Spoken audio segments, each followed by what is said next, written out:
Hello पिला माने सो केमिति अछंती आपण माने स्वागत करूछु मु आपणकर सेही सुंदर channel PSM power of science magic रे पिला माने तकिया बगिया के जण घरु आनलो तकिया बगिया धरी रेडी अछ तो सोइया ପାଇଁ କାହିଁକିନା ଆମେ ଆରମ୍ଭ କରିବାକୁ ଯାଉଛୁ ତମର ଏଇ ସୁନ୍ଦର ଆହୁରି ଗୋଟେ ବିଷୟ ତମ ଇତିହାସର ଦ୍ଵିତୀୟ ଅଧ୍ୟାୟ ଯାହାର ନାମ ହଉଛି ଭାରତରେ ଇଂରେଜ ଶାସନର ପ୍ରଭାବ।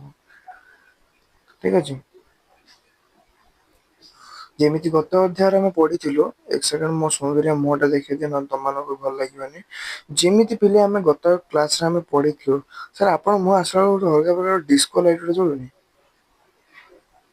ଏବେ ଜଳୁଛି ନା ସାର୍ ଏବେ ତ ବନ୍ଦ ହେଇଗଲା। ପିଲେ ଆମେ ଗତ କ୍ଲାସରେ ଠିକ ଅଛି ପିଲେ ଆମେ ଗତ କ୍ଲାସରେ କଣ କରିଥିଲୁ ନା ଆଉ ଆମର ପଢିଥିଲୁ ଯେ ଇଂରେଜ ମାନେ ଆଉ ଇଂରେଜ ମାନଙ୍କ ଅନ୍ୟ କମ୍ପିଟିଟର ମାନେ ହେଲା ତାଙ୍କର ପ୍ରତିଯୋଗିତା ଦ୍ଵନ୍ଦ ଲୋକମାନେ କିପରି ଭାରତକୁ ଏଣ୍ଟ୍ରି ମାରିଥିଲେ। ଆଉ ପ୍ରଥମ ଅଧ୍ୟାୟରେ ଆମେ ପଢିଥିଲେ ଯେ ଇଂରେଜ ମାନେ କେମିତି ସେ ସବୁ ଚକ୍ରାନ୍ତ କରିକି ସମସ୍ତଙ୍କୁ ବିଦା କରିଦେଲେ ଏବଂ ଭାରତର ସେ କଣ କଲେ ନା ସେ ଭାରତରେ ନିଜ କାୟ ବିସ୍ତାର କରିବାକୁ ଚେଷ୍ଟାରେ ଲାଗି ପଡିଥିଲେ। ଏବେ ଆମେ ଦେଖିବା ଯେ ସେ ଯୋଉ ତାଙ୍କର କାୟ ବିସ୍ତାର ଚେଷ୍ଟା କରିବାରେ ଲାଗିଲେ ଫଳରେ ଆମ ଭାରତର ଅବସ୍ଥାଟି କଣ ହେଲା। ଆମେ ସେଇ ଜିନିଷଟି ଆମେ ଆଜିକାର ଏଇ ସୁନ୍ଦର ଭିଡିଓରେ ଡିସକସନ କରିବା ହେଲା। ଏଇଟା ତ ତମର ଗୋଟେ କ୍ଲାସରେ ସରିବନି। ହଁ ସାର୍ ସତ କଥା ଏଟା ଟିକେ ବଡ ବିଷୟଟା ସାର୍ ଏଟା ଗୋଟେ କ୍ଲାସରେ ତ ସରିବନି। ପାର୍ଟିସନ ହବ ଆଉ ପାର୍ଟ ସାରିବା ତମର ଆଉ ହେଲା। ତ ଆମେ ପିଲେ ପ୍ରଥମ ଅଧ୍ୟାୟରେ ଯାହା ପଢିଥିଲୁ ସେଇଟା ଆଉ ଥରେ ଦେଇଛି ଏଟା ରିକଲ କରିଦବା। ତାଲେ କଣ ହେଲା ପିଲେ ନା 1757 ବଙ୍ଗର ନବାବ ସିରାଜ ଉଦୌଲା କଣ କରିଥିଲେ ପଲାସି ଠାରେ ଇଂରେଜ ଇଷ୍ଟ ଇଣ୍ଡିଆ କମ୍ପାନୀ ଦ୍ଵାରା ଯୁଦ୍ଧରେ ପରାଜିତ ହେଲେ। ହଁ ସାର୍ ଏଇଟା ଆମେ ଜାଣିଛୁ। ଏହା ପଲାସି ଯୁଦ୍ଧ ନାମରେ ପରିଚିତ ହେଇଥିଲା ସେଇଥିପାଇଁ। ଯୁଦ୍ଧ ଜିଣି ପ୍ରଥମେ ଇଂରେଜ ମାନେ ବଙ୍ଗର ଶାସନ ଆରମ୍ଭ କଲେ ଯାହା ଧୀରେ ଧୀରେ ସମଗ୍ର ଦେଶକୁ ବିସ୍ତାରିତ କଲା। ପ୍ରଥମରୁ ଇଷ୍ଟ ଇଣ୍ଡିଆ କମ୍ପାନୀ ବାଣିଜ୍ୟ କାରବାର ପାଇଁ ଭାରତକୁ ଆସିଥିଲା। ମାତ୍ର ଦେଶର ରାଜନୈତିକ ଦୁର୍ବଳତାର ସୁଯୋଗ ନେଇ ପରେ ଶାସନ କରିବାକୁ ଲାଗିଲା। ଜାଣିପାରିଲ ତ ଭାରତରେ ଇଂରେଜ ମାନେ କେମିତି ଶାସନ କରିପାରିଲେ। ପଲାସି ଯୁଦ୍ଧର 100 ବର୍ଷ ପରେ ଅର୍ଥାତ୍ 1857ରେ ସିପାହୀ ବିଦ୍ରୋହ ଆରମ୍ଭ ହେଇଥିଲା। ସେତେବେଳକୁ ସମଗ୍ର ଭାରତ ଇଂରାଜ ଶାସନାଧୀନ ହୋଇସାରିଥିଲା। ହେଲା ତାପରେ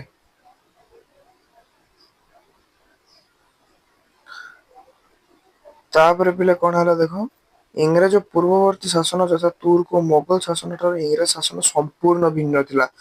ତୁର୍କି ମାନେ ଭାରତରେ ଯେମିତି ଶାସନ କରୁଥିଲେ କି ମୋଗଲ ମାନେ ଯେମିତି ଭାରତରେ ଶାସନ କରୁଥିଲେ ଇଂରେଜ ମାନଙ୍କ ଶାସନ ସମସ୍ତଙ୍କ ଠାରୁ ଅଲଗା ଥିଲା।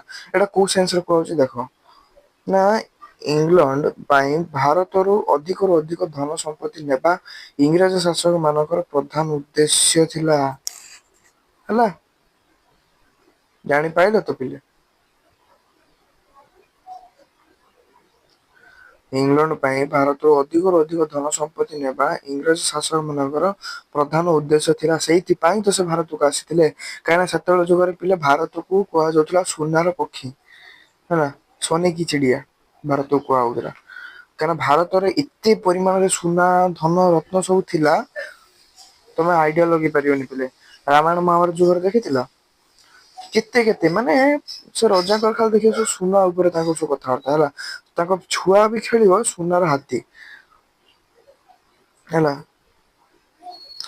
ଏବେ ସୁନା କିଏ ଏତିକି ଟିକେ ପାଇଯାଆନ୍ତୁ ଦେଖିଆ ସେ ଉଡିବ ଏଇନା 6 ଦିନ ଖଣ୍ଡେ ସେ କୋଟି ପତି ହେଇଯିବ। ଏବେ ସୁନାର ରେଟ୍ ଏତିକି ଗୋଟେ ଗ୍ରାମ କୁ ଗୋଟେ ଗ୍ରାମ କୁ ଆଉ ଗୋଟେ କେଜି ହେଲେ ତ ସେ କୋଟି ପତି ହେଇଗଲା ଛାଡ ତିନି ପୁରୁଷ ବସିକି ଖାଇବ। ତ ହେଲା କଣ ଦେଖ ସେତେବେଳେ ଇଂଲଣ୍ଡରେ ଶିଳ୍ପ ବିପ୍ଳବ ଆରମ୍ଭ ହୋଇଥିଲା। ତାହେଲେ ସାର୍ ଶିଳ୍ପ ବିପ୍ଳବ ଟା କଣ ପୁଣି ଦେଖିବା ନା ଶିଳ୍ପ କ୍ଷେତ୍ରରେ ଏକ ଯୁଗାନ୍ତକାରୀ ଆମୂଳ ଚୂଳ ପରିବର୍ତ୍ତନକୁ ଶିଳ୍ପ ବିପ୍ଳବ କୁହାଯାଏ। ଶିଳ୍ପ ମାନେ କଣ ଫ୍ୟାକ୍ଟ୍ରି ସାର୍ ଜାଣିଛୁ ତାହେଲେ ସେ ଫ୍ୟାକ୍ଟ୍ରି ଆଗରୁ ଯୋଉ ଭଳିଆ ପ୍ରୋସେସରେ ଚାଲୁଥିଲା, ଯଦି ସେ ଫ୍ୟାକ୍ଟ୍ରି କିଛି ଚେଞ୍ଜେସ୍ କରିକି ତାକୁ ଗୋଟେ ନୂଆ ପ୍ରୋସେସରେ ପରିଣତ କରି ଦିଆହେଲା, ଯୋଉ ପ୍ରୋସେସରେ କି ଇଂରେଜ ମାନଙ୍କୁ ପଇସା ଦବାଟା ସୁବିଧା ହେଇଯିବ। ବୁଝିପାରୁଛ? ମାନେ ପୁରୁଣା ନିୟମ ସହିତ ନୂଆ ନିୟମ ତିଳେ ବି ସମ୍ପର୍କ ନ ରଖିବା, ଆମୂଳ ଚୂଳ ପରିବର୍ତ୍ତନ। ଆମୂଳ ଚୂଳ ଅର୍ଥ ପୁରା ଷ୍ଟାର୍ଟିଂରୁୁ ନେଇକି ଏଣ୍ଡ ପର୍ଯ୍ୟନ୍ତ, ମାନେ ଯୋଉ ନୂଆ ନିୟମ ଗଠନ କରିଦବା ଶିଳ୍ପ ମାନଙ୍କ ପାଇଁ, ଯୋଉ ଯୋଉ ଶିଳ୍ପର ଏଇ ଯୋଉ ନୂତନ ନିୟମ ଗୁଡିକ ପୁରାତନ ନିୟମ ସହିତ କିଛି ବି ସମ୍ପର୍କ ରହିବନି, ସେଇ ପରିବର୍ତ୍ତନକୁ ପିଲେ କୁହାଯାଏ ଶିଳ୍ପ ବିପ୍ଳବ। ହେଲା, ତାପରେ ଅଷ୍ଟାଦଶ ଶତାବ୍ଦୀରେ ଶିଳ୍ପ କ୍ଷେତ୍ରରେ କେତେକ ଉଦ୍ଭାବନ ଆବିଷ୍କାର ଫଳରେ ମାନବ ଜାତିର ଜୀବନ ଧାରଣ ଅବସ୍ଥାର ସମ୍ପୂର୍ଣ୍ଣ ପରିବର୍ତ୍ତନ ଘଟିଲା। ହେଲା, ଲୋକ ଆଗରୁ ଯୋଉ ଭଳିଆ ଚଳୁଥିଲେ ତାଙ୍କ ଚାଲିଚଳନରେ ବହୁତ କିଛି ଚେଞ୍ଜେସ ଦେଖିବାକୁ ମିଳିଲା। ଶିଳ୍ପ ବିପ୍ଳବ ପୂର୍ବରୁ ଲୋକମାନେ ନିଜ ହାତରେ ନିତ୍ୟ ବ୍ୟବହାର୍ଯ୍ୟ ଜିନିଷ ତିଆରି କରୁଥିଲେ। ହେଲା, ଯାହାକୁ ହ୍ୟାଣ୍ଡ କ୍ରାଫ୍ଟ ବୋଲି କୁହାଯାଏ। ଭୂଗୋଳରେ ପଢିଥିଲ, ପ୍ରାକୃତିକ ଉଦ୍ଭିଦ ବାଲା ପାର୍ଟ ତମେ ପଢିଥିଲ। ହ୍ୟାଣ୍ଡକ୍ରାଫ୍ଟସ ର ଭ୍ୟାଲୁ ମୋ ଗାର୍ଲଫ୍ରେଣ୍ଡ କୁ କେତେ? ହେଲା, ମୋ ଗାର୍ଲଫ୍ରେଣ୍ଡ ସାମ୍ନାରେ ହ୍ୟାଣ୍ଡକ୍ରାଫ୍ଟସ ର ଭ୍ୟାଲୁ କେତେ, ଏଇଟା ତମେ ପ୍ରାକୃତିକ ଉଦ୍ଭିଦ ଓ ବନ୍ୟପ୍ରାଣୀରେ ପଢିଥିଲ। ତମ ବର୍ଷା କଣ କରୁଛି ମୁଁ ଜାଣିନି, ଏଠି ମୋର ମୋ ଗାର୍ଲଫ୍ରେଣ୍ଡ ଏଠି ବହୁତ କିଛି କରିଦଉଛି ହେଲା। ତ 1764 ଜେମ୍ସ ହାରଗ୍ରିଭସଙ୍କର ସ୍ପେନିଂ ଜେନି, 1779 ସାମୁଏଲ କ୍ରମ୍ପଟନଙ୍କର ସ୍ପିନିଂ ମ୍ୟୁଲ, 1785 ଏଡମଣ୍ଡ କାର୍ଟ ରାଇଟଙ୍କର ପାୱାର ଲୁମ୍, 1785 ନ୍ୟୁକେମ୍ୟାନଙ୍କ ଷ୍ଟିମ୍ ଇଞ୍ଜିନ୍ ଓ ଜେମ୍ସ ୱାଟଙ୍କର ବାଷ୍ପୀୟ ଶକ୍ତି ପ୍ରଭୃତି ଏକ ନୂତନ ଯନ୍ତ୍ର ଯୁଗ ସୃଷ୍ଟି କଲା। ହେଲା, ଏଇଟା କୁହାଯାଏ ଶିଳ୍ପ ବିପ୍ଳବ। ଶିଳ୍ପ ବିପ୍ଳବ ଏଇଟା ପିଲା ମୁଖ୍ୟ ଉଦ୍ଦେଶ୍ୟ ଥିଲା, ଜାଣ। ଆଚ୍ଛା, ତାପରେ କଣ ହେଲା ଦେଖ, ନୂଆ ନୂଆ କଳକାରଖାନା ବସାଇବା ଲାଗି ଆବଶ୍ୟକ ହେଉଥିବା କଞ୍ଚାମାଲ ଭାରତରୁ ସଂଗ୍ରହିତ ହେବାକୁ ଲାଗିଲା। ପିଲା ତମ ପାଇଁ ଲାଷ୍ଟ କୁ ଗୋଟେ ସରପ୍ରାଇଜ ଅଛି ହେଲା, ଭିଡିଓର ଲାଷ୍ଟ କୁ ଗୋଟେ ସରପ୍ରାଇଜ ଅଛି, ଭିଡିଓ ଟି ଯେତେବେଳେ ଏଣ୍ଡ ହବ ଆଇନେ ଟାଣିଦେ। ଟାଣିଦେ ହେଲେ, ଏଟା ଶଳା ସୁଧୁରିବେନି। ସରପ୍ରାଇଜ ଜାଣିବା ଭାରି ଏକ୍ସାଇଟେଡ ଅଛୁ, ଶୁଣିବ ସରପ୍ରାଇଜ କଣ?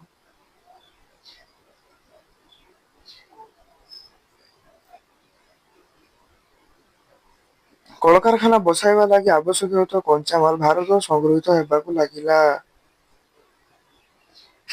ହେଲା, ପୁଣି କଳକାରଖାନାରୁ ଉତ୍ପାଦିତ ସାମଗ୍ରୀର ବିକ୍ରି ପାଇଁ ଭାରତରେ କ୍ଷେତ୍ର ପ୍ରସ୍ତୁତି ହେଲା।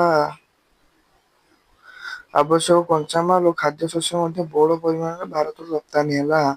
ଇଂରେଜ ମାନେ ଦେଶର ଶାସନ ଡୋରି ଧରିଥିଲେ ବୋଲି ଭାରତରେ ଏଭଳି ଧନ ସମ୍ପତ୍ତି ବୋହି ନେବା ସହଜରେ ସମ୍ଭବପର ହେଇପାରେ, କାରଣ ମାଲିକ ସିଏ ନା। ତ ମାଲିକ ଆଜ୍ଞା ସେ କିଛି କହିପାରିବନି, ମାଲିକ ଯାହା କରିବ ତମେ ତାକୁ ମାନିବାକୁ ବାଉନ ନା କଣ? ତ ଅଭିଅସଲି ତାକୁ ଏଥିରେ କିଏ ଅଟକେଇବା ବାଲା ହିଁ ରହିଲେନି। ତ ତାକୁ ଭାରତରୁ ଧନ ସମ୍ପତ୍ତି ନେବାଟା ସହଜ ହେଇଗଲା, ହଁ ତ। ତାପରେ ତୁର୍କ ଓ ମୋଗଲ ମାନେ ନିଜର ବାସସ୍ଥଳୀ ମନେକରି ଭାରତରେ ଶାସନ କରୁଥିଲେ। ହେଲା। ମାତ୍ର ଇଂରେଜ ଶାସନରେ ଭାରତ ହେଲା ଏକ ଉପନିବେଶ। ଉପନିବେଶ ମାନେ ଉପନିବେଶ ପିଲା ଗୋଦାମ ମାନଙ୍କୁ କୁହାଯାଏ, ଗୋଦାମ ଫ୍ୟାକ୍ଟ୍ରି ସେମାନଙ୍କୁ ପିଲା ଉପନିବେଶ ବୋଲି କୁହାଯାଏ।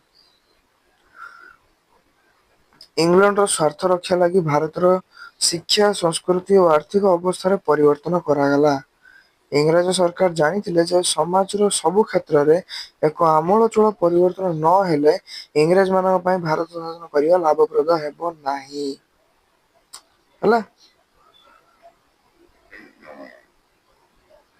ତାହେଲେ ଜାଣିପାରିଲ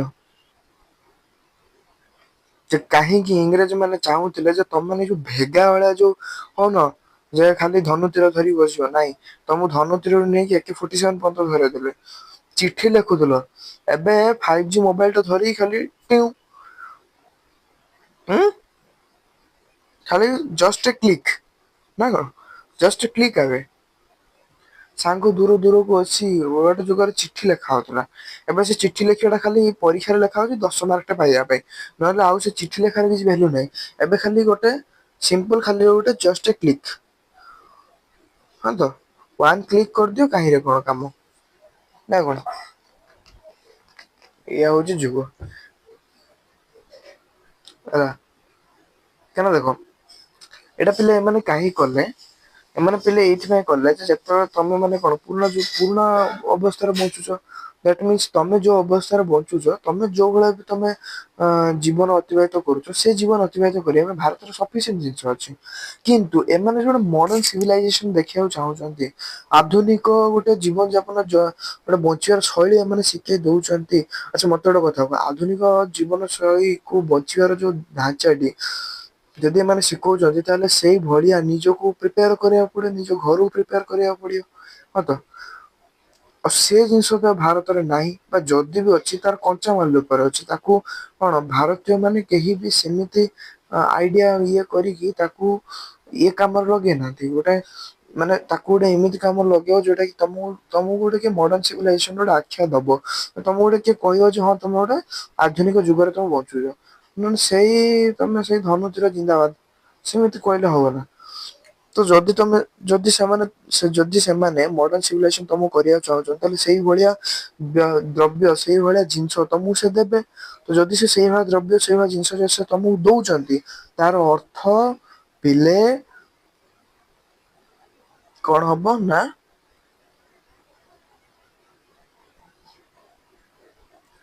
ଏକ ଆମୂଳ ଚୂଳ ପରିବର୍ତ୍ତନ ନହେଲେ ଇଂରେଜ ଭାରତ ଶାସନ କରିବା ଲାଭପ୍ରଦ ହେବ ନାହିଁ ହେଲା।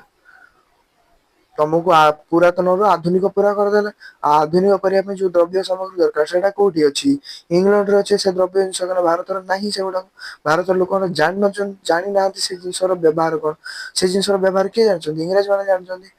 ଦେଟ୍ସ ୱାଇ କଣ କରାହେଲା ନା ପିଲେ ସେଇ ଦ୍ରବ୍ୟ ଗୁଡିକୁ ବ୍ୟବହାର କରିବାର କୌଶଳ ଇଂରେଜ ମାନେ ନିଜ ଦେଶରୁ ମଗେଇ ଦେଇ ଭାରତୀୟ ମାନଙ୍କୁ ଶିଖେଇଲେ ଭାରତୀୟ ମାନେ ବି ଫିଲ୍ କଲେ ଯେ ହଁ ଆମେ ଗୋଟେ ଇଏ ଗୋଟେ ପୁରୁଣା ଗୋଟେ ମାନେ ଇଏ ଗୋଟେ ଥାର୍ଡ କ୍ଲାସ ଷ୍ଟାଣ୍ଡାର୍ଡ ଲୋକ ଗୁଡା ଦେଖାଯାଉଛନ୍ତି ଦେଖ ମୁଁ ୟାଙ୍କ ଭିତରେ ରହିକି ମୁଁ କେତେ ଉନ୍ନତି ଦେଖା ହାଉଛି ଏଇ ଜିନିଷ ଟା ପୁରେଇ ଦେଲେ ଯାହା ଫଳରେ କଣ ହେଲା ନା ଧୀରେ ଧୀରେ ସବୁ ଲୋକ ମଡର୍ଣ ସିଭିଲାଇଜେସନ କୁ ଆପଣେଇବା ପାଇଁ ସେମାନେ ଆଗ୍ରହୀ ହେଲେ ଯେତେବେଳେ ଆଗ୍ରହୀ ହେଲେ ସେ ସବୁ ଜିନିଷ ଗୁଡିକ କୋଉଠି ମିଳେ ଇଂଲଣ୍ଡରେ ମିଳେ ଦ୍ୟାଟ୍ସ ୱାଇ ଇଂଲଣ୍ଡରେ ତମେ ଜିନିଷ କିଣିଲ ପ୍ଲସ ତମେ ପେ ବି କଲ ହେଲା ଇଂଲଣ୍ଡ ବାଲାଙ୍କୁ ତମେ ପଇସା ଦେଲ ତ ଇଂଲଣ୍ଡ ମାନଙ୍କୁ ଏଇଟା ତମ ପାଖରୁ ଲୁଟିବା ପାଇଁ ଆହୁରି ବି ଗୋଟେ ସୁବର୍ଣ୍ଣ ସୁବିଧା ଗୋଟେ ମିଳିଗଲା ହେଲା।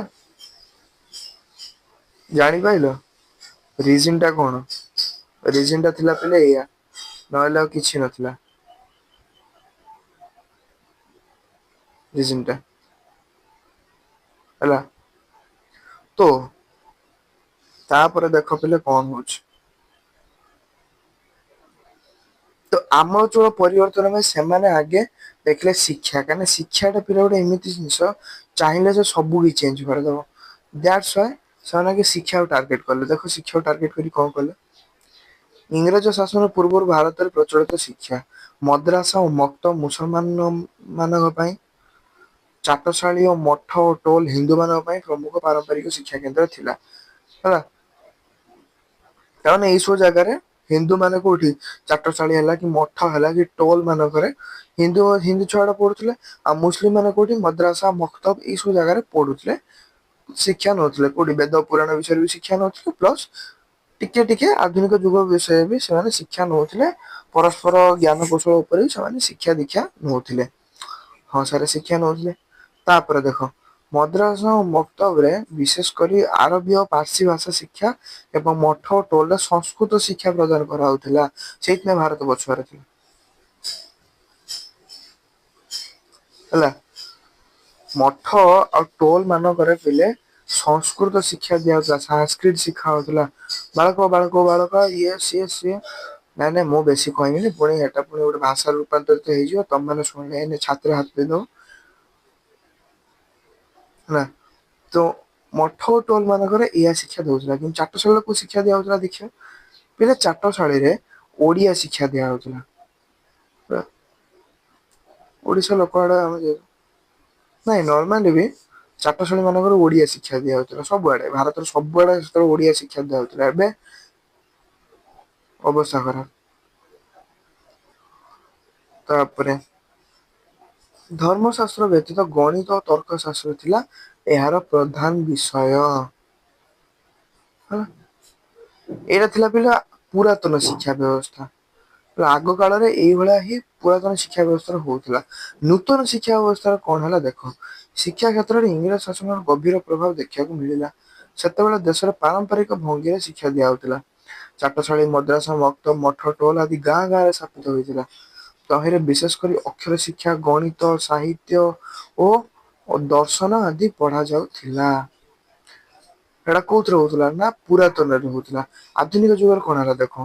ଇଂରାଜ ଶାସନ ଆରମ୍ଭ ହେଲା ପରେ ପ୍ରାୟ ଅର୍ଧ ଶତାବ୍ଦୀ ଧରି ସରକାର ପାରମ୍ପରିକ ଶିକ୍ଷା ବଦଳରେ ଆଧୁନିକ ଶିକ୍ଷା ଦେବାକୁ କୌଣସି ଯତ୍ନ କରିନଥିଲେ।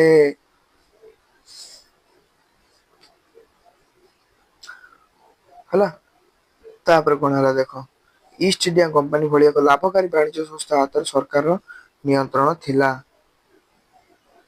ମାନେ ଏଇ କମ୍ପାନୀ ଯାହା କହିବ ଏଠିକା ସରକାର ସେୟା କହିବ। କାରଣ ଏଠିକା ସରକାର ବି ତାଙ୍କରି ଚମଚା। ହେଲା।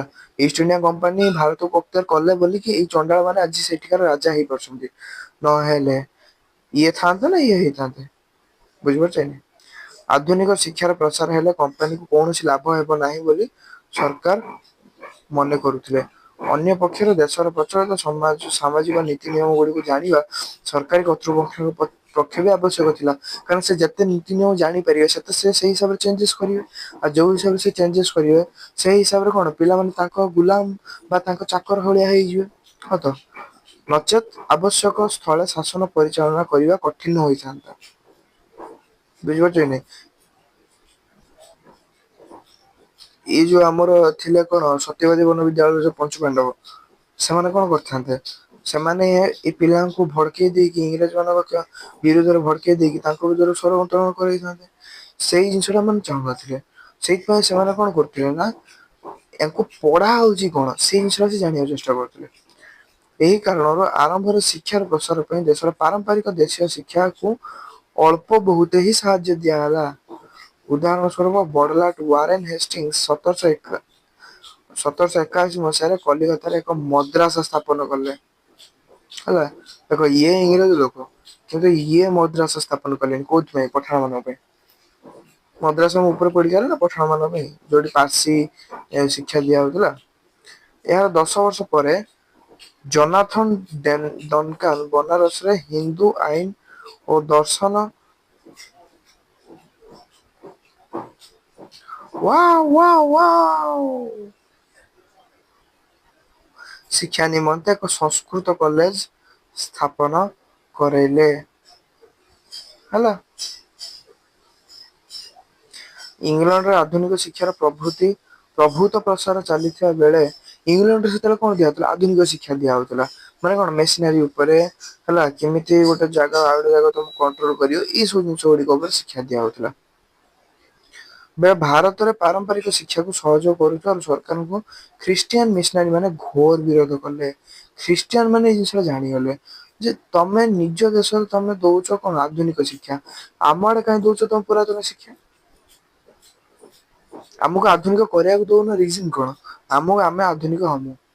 ଦେଶରେ ସଂସ୍କୃତ କଲେଜ ଓ ମଦ୍ରାସ ଶିକ୍ଷାର ପ୍ରଚଳନ ହେଲେ ଭାରତର ଲୋକମାନେ ପାଶ୍ଚାତ୍ୟ ସଂସ୍କୃତି ପ୍ରତି ଆକୃଷ୍ଟ ହେବେ ନାହିଁ ବୋଲି ଖ୍ରୀଷ୍ଟିୟାନ ମିସନାରୀ ମାନେ ମନେ କଲେ। ହେଲା ଏମାନଙ୍କ ଷଡ଼ଉତରଣ କରିବା ପଛ ରିଜିନ ହଉଛି ଏଇଆ।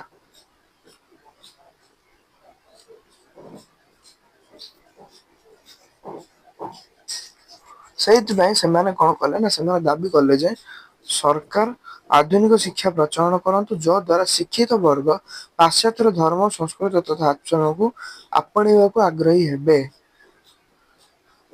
ଏଇଟା ପିଲେ ଏଇ ସେନ୍ସରେ କୁହାହାଉଉଛି ଦେଖ ଗୋଟେ ଜିନିଷର ରେସପେକ୍ଟ ତମ ମାନେ ସେତେବେଳେ କରିବ ଯେତେବେଳେ ସେଇ ଜିନିଷର ତମ ପାଖରେ ନଥିବ ହେଲା ଧରାଯାଉ ତମ ଗାର୍ଲଫ୍ରେଣ୍ଡ ବର୍ଷା ତମେ ତାକୁ ପାଇବା ପାଇଁ କେତେ ଚେଷ୍ଟା କରିଥିଲ। ତ ୟା ସାଙ୍ଗ ଗୋଡ ତଳେ ତା ସାଙ୍ଗ ଗୋଡ ତଳେ ପଡ ୟାକୁ ପଟା ତାକୁ ପଟା ୟାକୁ ଇଏ କର ତାକୁ ଇଏ କର ୟା ବିଷୟରେ ୟାକୁ କଥା ହେଇକି ତା ଡାଟା ଆଣିବାକୁ ଚେଷ୍ଟା କରେ ତା ସାଙ୍ଗରେ କଥା ହେଇକି ୟା ଡାଟା ଆଣିବାକୁ ଚେଷ୍ଟା କର ମାନେ ବୁଝିପାରୁଛ କି ନାଇଁ ତ ମାନେ କଣ କେତେ ଚେଷ୍ଟା କରୁଥିଲେ।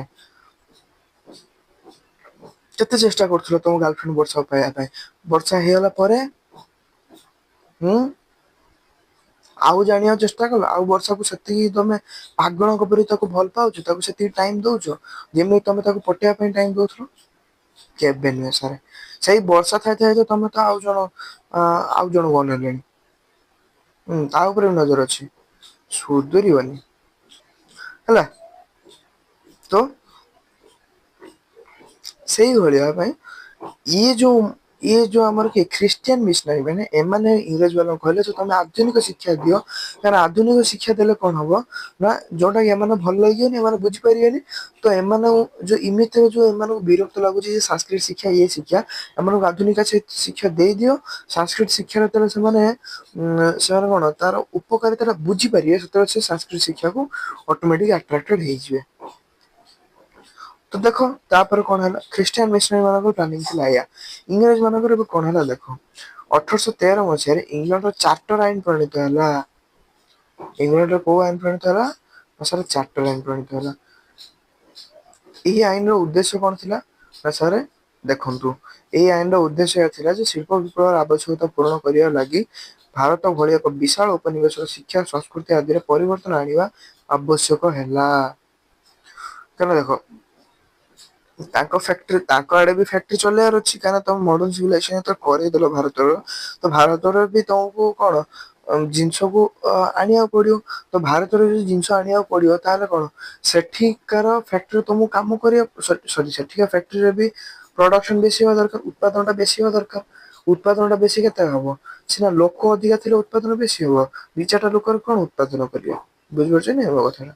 ସେଇଥିପାଇଁ ଏମାନେ କଣ କଲେ ନା ଇଏ ଦେଖିଲେ ଯେ ଯେହେତୁ କଣ ଇଂଲଣ୍ଡର ଲୋକମାନେ କଣ ଶିକ୍ଷିତ ହଁ ତ ଇଂଲଣ୍ଡର ଲୋକମାନେ କଣ ଶିକ୍ଷିତ ତ ଶିକ୍ଷିତ ଯେହେତୁ ସେମାନେ ଜାଣିଥିଲେ ଯେ ଫ୍ୟାକ୍ଟ୍ରିରେ କାମ କରିବାର ଗୋଟେ ଇଜ୍ଜତ ନଥାଏ କିଛି ବୁଝିପାରୁଛ ଗୋଟେ ଫ୍ୟାକ୍ଟ୍ରି କାମ କରିବାର ସତରେ କିଛି ଇଜ୍ଜତ ନଥାଏ ଦ୍ୟାଟ୍ସ ହ୍ୱାଏ ସେଠିକାର କୌଣସି ଲୋକ କଣ କରୁଥିଲେ ନା ଫ୍ୟାକ୍ଟ୍ରିରେ କାମ କରିବା ପାଇଁ ଏକ୍ସାଇଟେଡ ହଉ ନଥିଲେ ହେଲା ଫ୍ୟାକ୍ଟ୍ରିରେ କାମ କରିବା ପାଇଁ ସେମାନେ ଏକ୍ସାଇଟେଡ ହଉନଥିଲେ ତ ସେଇଥିପାଇଁକା କଣ କରାହେଲା ନା ଇଏ ଖୋଜିଲା ଭାରତରେ ବଖରା ଭାରତୀୟ ଲୋକମାନଙ୍କୁ ସେଠି ପୁରେଇଦବା କାରଣ ତାଙ୍କୁ ତ ସେଠି ନୂଆ ନୂଆ ଲାଗିବ ନା ତ ତାଙ୍କୁ ଇଜତ ମହତ ଉପରେ ସେମିତି କିଛି କୋଶ୍ଚିନ୍ ହିଁ ଉଠୁନି ବୁଝିପାରୁଛ କି ଭାରତୀୟଙ୍କୁ ପଠେଇଦବା ବର୍ତ୍ତମାନ କୋଶ୍ଚିନ ଏଇଆ ଉଠୁଛି ଯେ ଭାରତୀୟ ମାନେ ତ ସାଂସ୍କୃତି ଯିଏ ଶିଖିଛନ୍ତି ସେଠି ଯାଇକି ସେମାନେ କଣ କରିବେ ଇଏ ତ ଶଳା ଧନୁତିର ଯୁଗର ମଣିଷ ଇଏ କଣ ଯାଇକି ମେସିନ ର ପାୱାର ଅନ୍ ପାୱାର ଅଫ୍ କଥା ଜାଣିଛେ ଜାଣିନଥିବେ ଦ୍ୟାଟ୍ସ ହ୍ୱାଏ ୟାଙ୍କୁ ଶିଖେଇତେ ପଡିବ ପାୱାର ଅନ୍ କଣ କେମିତି ହୁଏ ମେସିନରେ ହୁଏ କଣ ପାୱାର ଅନ୍ ବୋଲି ଗୋଟେ ଜିନିଷଟା ଥାଏ ଏଇ ଯୋଉ ଅନ୍ ବୋଲି ଗୋଟେ ସୁଇଚ ଲେଖା ହେଇଥିବ ୟାକୁ ଯେତେବେଳେ ପ୍ରେସ୍ କରାଯାଏ ସେତେବେଳେ ମେସିନ ହୁଏ କଣ ସେଇ ଜିନିଷ ଟା ବି ତାଙ୍କୁ ଶିଖିବାକୁ ପଡିବ ବୁଝୁଛ କି ସେଇଥିପାଇଁକା ଶିକ୍ଷା ଆଉ ସଂସ୍କୃତିରେ ପରିବର୍ତ୍ତନ ଆଣିବା ବି ଆବଶ୍ୟକ ହୋଇ ପଡିଲା ଚାର୍ଟର ଆଇନ ଅନୁଯାୟୀ ପ୍ରଥମ କରି କମ୍ପାନୀ ସରକାର ଆଧୁନିକ ବିଜ୍ଞାନ ଶିକ୍ଷାର ପ୍ରସାର ଉଦ୍ଦେଶ୍ୟରେ 1,00,000 ଟଙ୍କା ଖର୍ଚ୍ଚ କରିବାକୁ ନିଷ୍ପତ୍ତି ନେଲେ ଯେ ହଉ ଆମେ ଭାରତରେ କଣ କରିବା 1,00,000 ଟଙ୍କା ଖର୍ଚ୍ଚ କରିବା ଯେ ଯାହା ସ୍ମଲ ଇନଭେଷ୍ଟମେଣ୍ଟ ହେଲା ଆମେ ଏତେ ପଇସା ନେଲେଣି ଭାରତୀୟଙ୍କରି ହିଁ 1,00,000 ଟଙ୍କା ଭାରତରେ ହିଁ ଆମେ ଇନଭେଷ୍ଟ କରିକି କିଛି ସ୍କୁଲ ତିଆରି କରିବା ଯୋଉ ସ୍କୁଲରେ କି ଆମେ ମାନେ କଣ କରିବା ବିଜ୍ଞାନ ଶିକ୍ଷାର ପ୍ରସାର କରାଇବା ହେଲା ଇଂରେଜ ମାନେ କରିବା ପ୍ଲାନ ହେଇଥିଲା ଏହି ଟଙ୍କା ସମଗ୍ର ଭାରତରେ ଆଧୁନିକ ଶିକ୍ଷାର ପ୍ରସାର ପାଇଁ ସମୁଦ୍ରକୁ ସଂଖେ ସଦୃଶ ଥିଲା ହେଲେ ଏଇଟା କାହିଁକି ଲେଖା ହେଇଛି ଜାଣିଛ ସମୁଦ୍ର ସମୁଦ୍ର କେତେ ବଡ ଜାଗା ନା ସାର୍ ଆମେ ବି ସାର୍ ଭୂଗୋଳରେ ପଢିକି ଆଇଛୁ ଭୂ ସମ୍ବଳରେ ବି ଆମେ ପଢିକି ଆସିଥିଲୁ ପାର୍ଟ 1 କ୍ଲାସରେ ଆମେ ପଢିକି ଆସିଥିଲୁ କଣ ନା ଯେ ଭାରତରେ କେବଳ 30 ଭାଗ ହଉଛି ଭୂମି ଆଉ 70 ଭାଗ ହଉଛି ସମୁଦ୍ର ସରି ପୃଥିବୀରେ 30 ଭାଗ ହଉଛି କେବଳ ସ୍ଥଳ ଆଉ 70 ଭାଗ ସମୁଦ୍ର ଠିକ ଅଛି ତ ଆମେ ସେଇଟା କଣ ପଢିକି ଆସିଥିଲୁ ବର୍ତ୍ତମାନ ସାରେ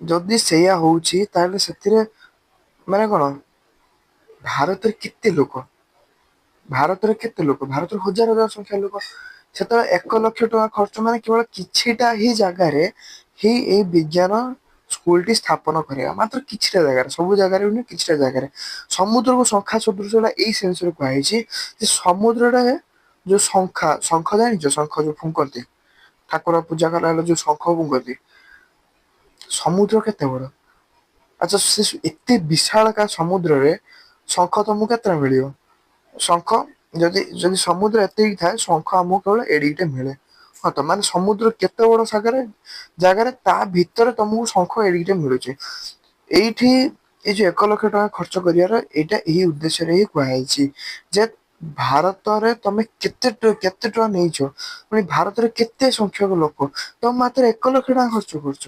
ହଉ କର, ତାମାନେ କଣ ସାଗର ଭିତରେ ଅଳ୍ପ ଜିନିଷ ହେଲା, ମାନେ ଦୟା କଲା ଭଳିଆ, ବୁଝିପାରୁଛ କି? ବିରାଟ କାୟ ପପୁଲେସନ ଭିତରେ ଗୋଟେ ଛୋଟିଆ ଚେଞ୍ଜେସ ଆଣିବା, ସେଇଟା କୁହାଯାଇଥିଲା ସମୁଦ୍ର ଭିତରେ ଶଙ୍ଖା, ଯୋଉଟା ସମୁଦ୍ର ଭିତରେ, ସମୁଦ୍ର କେତେ ବଡ, ବିଶାଳ ସମୁଦ୍ର, ତା ଭିତରେ ଶଙ୍ଖ କେତେଟା, ବହୁତ କମ। ସମୁଦ୍ର ଯେତିକି ତୁଳନା, ସମୁଦ୍ର ସହିତ ତୁଳନା କରିବ ଶଙ୍ଖ କେତେ, ଶଙ୍ଖ ତା ତୁଳନାରେ କିଛି ନୁହେଁ ହେଲା। ଶଙ୍ଖ ଯେତିକି କ୍ଵାଣ୍ଟିଟିରେ ପ୍ରେଜେଣ୍ଟ ଅଛି ସମୁଦ୍ର ଭିତରେ, ସମୁଦ୍ରକୁ ଯଦି ତମେ ସେତିକି ତମେ ଇଏ କରିବ, ସମୁଦ୍ରର କିଛି ନୁହେଁ ଏଇଟା, ବୁଝିପାରୁଛ କି? ତ ଯେତେବେଳେ ଏଇ ଜିନିଷ ଟା ହେଇଯାଉଛି, ତ ତାହା ହେଲେ ସେଟା କେମିତି ହେଇପାରିବ, ବୁଝିପାରୁଛ? ସେଇଥିପାଇଁ ଏଟା କୁହାଯାଇଛି ସମୁଦ୍ରକୁ ଶଙ୍ଖେ ସଦୃଶ ଥିଲା। ମାତ୍ର ଦୀର୍ଘ 10 ବର୍ଷ ମଧ୍ୟରେ ସେଇ ଅଳ୍ପ ଟଙ୍କାକୁ ମଧ୍ୟ ଖର୍ଚ୍ଚ କରାଗଲା ନାହିଁ। ଆଚ୍ଛା ହଉ, ତମେ ସମୁଦ୍ରରେ ଶଙ୍ଖ ସଦୃଶ ତମେ ପଇସା ତ ଦେଲ, ଆଉ ସେ ପଇସା ଖର୍ଚ୍ଚ ତ କର, ଶଙ୍ଖକୁ ବ୍ୟବହାର ତ କର। ଇଏ 10 ବର୍ଷ କାଳ ପଟି ମାରିକି ରଖିଦେଲେ ଇଂରେଜ ମାନେ, ଯୋଉ ସରକାର, ଇଂଲଣ୍ଡ ସରକାର ଏମାନଙ୍କୁ ପଇସା ଦେଲେ ଯେ ନିଅ ତମେ ଭାରତରେ କଣ କର ନା, ଅ ବିଜ୍ଞାନ କୁ ପ୍ରସାର କରିବା ପାଇଁ ତମ ମାନେ କଣ କର, ସ୍କୁଲ ତିଆରି କର, ସେଇଠି ଉଁ ଇଂରେଜ ମାନେ କଣ କଲା ନା, ଇଂରେଜ ମାନେ ସେ ପଇସାକୁ ବି ପଟି ମାରିକି ରଖିଦେଲେ ନିଜ ପାଖରେ। ଏତେ ବଦମାସ। ସେଇଥିରେ ଦେଖ ଆଗକୁ କଣ ହେଲା, ଆଇନଷ୍ଟାଇନ ନ୍ୟୁଟନ ସବୁ ସେଇଥିରୁ ଆଇଲା ନା। ସେଇଠି ଆମେ ଟିକେ ପଢିଥିଲା ଚାପ୍ଟର ୱାନ କଥା, ଏବେ ଆମେ ପଢିବା ଚାପ୍ଟର 9 ବିଷୟରେ ଆହୁରି ଭଲ ଭାବରେ, ଯେ ଚାପ୍ଟର 9 କଣ? ଇଷ୍ଟ ଇଣ୍ଡିଆ କମ୍ପାନୀକୁ ନିଜ କର୍ତ୍ତୃତ୍ୱାଧୀନ କରିବା ଉଦ୍ଦେଶ୍ୟରେ ବ୍ରିଟିଶ ପାର୍ଲିଆମେଣ୍ଟରେ ବିଭିନ୍ନ ସମୟରେ ଗୃହୀତ ଆଇନ ଗୁଡିକ ମଧ୍ୟରେ ଏହା ଅନ୍ୟତମ। ହେଲା, ମାନେ ଭାରତକୁ କେମିତି ଶାସନ କରିବେ ସେଟା ଇଂଲଣ୍ଡରେ ବିଚାର କରାହଉଥିଲା, ବୁଝିପାରୁଛ କି? ତ ପ୍ରଥମ ଚାର୍ଟର ଆଇନ 1793 ଗୃହୀତ ହୋଇଥିଲା। ପିଲେ ବାରମ୍ବାର କହୁଛି, ଯୋଉଟା ବି ମୁଁ ଅଣ୍ଡରଲାଇନ କରେ ବାରମ୍ବାର ମୁଁ ତମକୁ କୁହେ, ମୋ କ୍ଲାସ ଯେତେବେଳେ ତମେ କରିବ ସାଇଡ ଗୋଟେ ରଫ ନୋଟ ରଖିବ, ଯାହା ଯାହା ମୁଁ ଅଣ୍ଡରଲାଇନ କରେ ସେ ଟିକେ ଟିକେ ଜଷ୍ଟ ହିଣ୍ଟସ ଦେଇଦବ, ବୁଝିପାରୁଛ କି? ଏକ୍ସାମ ଟାଇମରେ ରିଭିଜନ କଲା ବେଳେ ଏଟା ସୁବିଧା ହୁଏ। ତମେ ତେଣି କେତେ କଥା ମାନୁଛ, କେତେ କଥା ନ ମାନୁଛ, ମତେ ଭଲ ଭାବରେ ଜଣା ପଡୁଛି। ହେଲା, ଶଳା ତମେ ତ ସପୋର୍ଟ କରୁନ ହେଲା, ତମ ମାନେ କେତେ 40 to 50 ସେକେଣ୍ଡ ଗୋଟେ ଭିଡିଓ ତମେ ଦେଖୁଛ, ଆଭରେଜ ଭିଉ ଡ୍ୟୁରେସନ ଯେତିକି ଆସୁଛି, 40 to 50 ସେକେଣ୍ଡ ତମ ଭିଡିଓ ଦେଖୁଛ, ଭିଡିଓ କମ୍ପ୍ଲିଟ ବି ଦେଖୁନ। ହଁ, ସେଇଥିରେ କଣ ନା ଇଏ, ଆରେ ଯଦି ଭଲ ଲାଗୁନି ତାହେଲେ କହୁନ, ମୁଁ ଯଦି ପାରିବି ତାହେଲେ ତମମାନଙ୍କ ପାଇଁ ମୁଁ କଣ ଇମ୍ପ୍ରୁଭମେଣ୍ଟ କରିପାରିବି, ମତେ କହୁନ। କହୁ ବି ନା ଭିଡିଓ ସ୍କିପ କରି ପଳଉଛ, କମେଣ୍ଟ ସେକ୍ସନ ଟା ମୁଁ କାଇଁ ଖୋଲା ରଖିଛି? ମୁଁ ତ କମେଣ୍ଟ ସେକ୍ସନ କ୍ଲୋଜ କରିଦିଅନ୍ତି, ମୁଁ ଖୋଲା କାହିଁ ରଖିଛି କମେଣ୍ଟ ସେକ୍ସନ? ଯେ ତମ ମାନେ କୁହ ତମକୁ କୋଉ ଭଳିଆ କେମିତି ଦରକାର, ଯଦି ତମକୁ ଆନିମେଟେଡ ଭିଡିଓ ଦରକାର ତାହେଲେ ମୁଁ, ହଁ ମତେ ଟିକେ ପରିଶ୍ରମ ହବ, ଯୋଉ ରେଗୁଲାର ଭିଡିଓ ଆସୁଛି ରେଗୁଲାର ଟିକେ ଆସିପାରିବନି, ଟିକେ ପ୍ରୋବ୍ଲେମ ହବ, କିନ୍ତୁ ଆନିମେଟେଡ ଭିଡିଓ ତମ ପାଇଁ ନେଇକି ଆସିବି। କାର୍ଟୁନରେ ଯୋଉଭଳିଆ ଦେଖାନ୍ତି, ଏଇ ଯୋଉ ମୁଁ ତମକୁ ଗପ ପଢିଲା ଭଳିଆ ପଢିକି ତମକୁ ଶୁଣଉଛି, ତା ଜାଗାରେ କଣ ମୁଁ ତମକୁ ଆନିମେସନରେ ବୁଝେଇବି, କଣ ମୁଁ ତ କଣ ନାହିଁ କୁହ?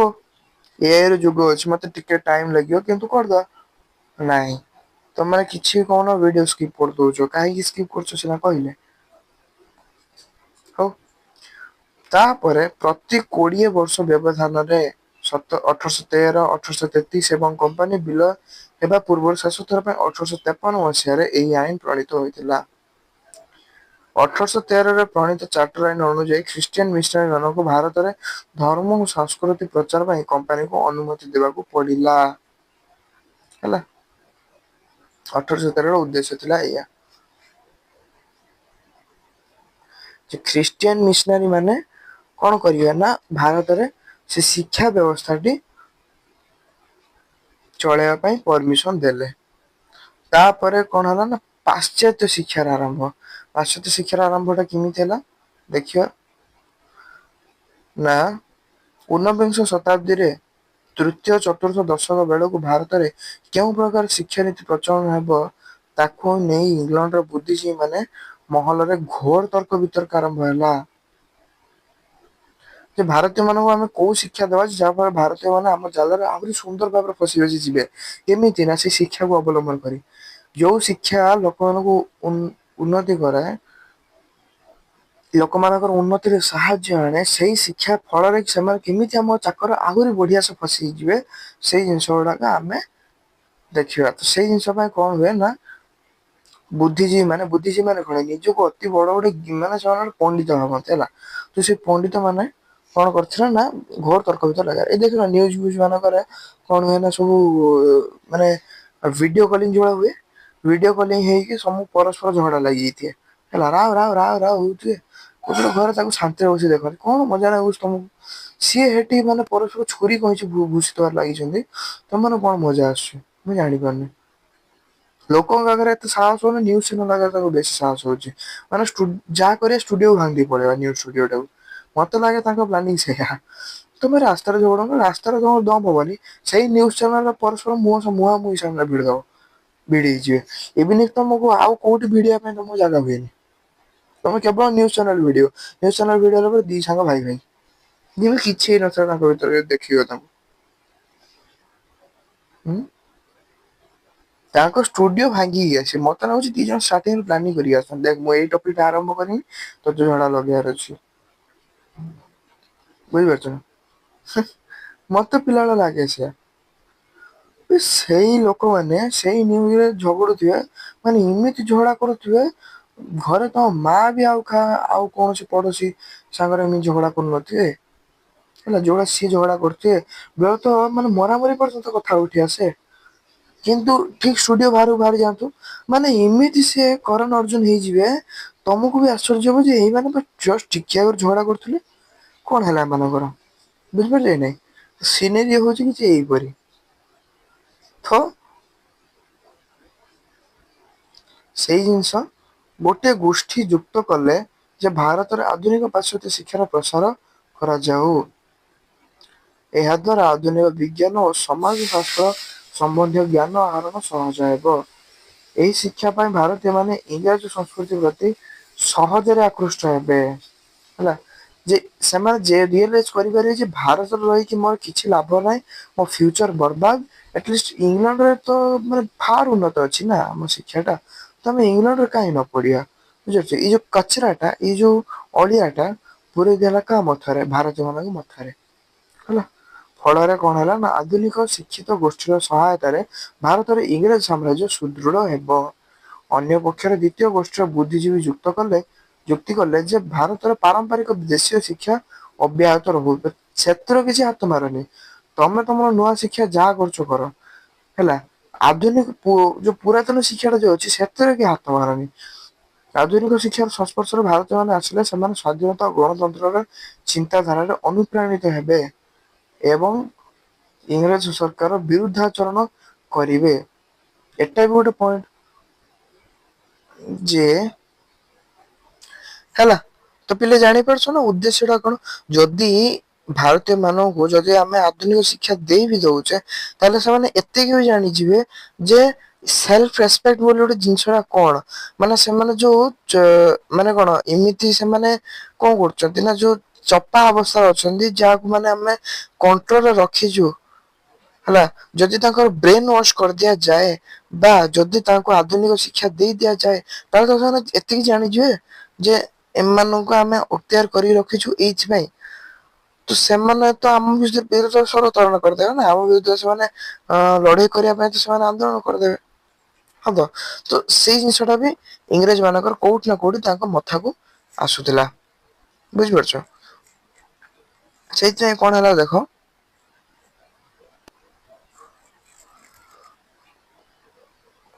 ଦ୍ଵିତୀୟତଃ ଆଧୁନିକ ଶିକ୍ଷା ନାଁରେ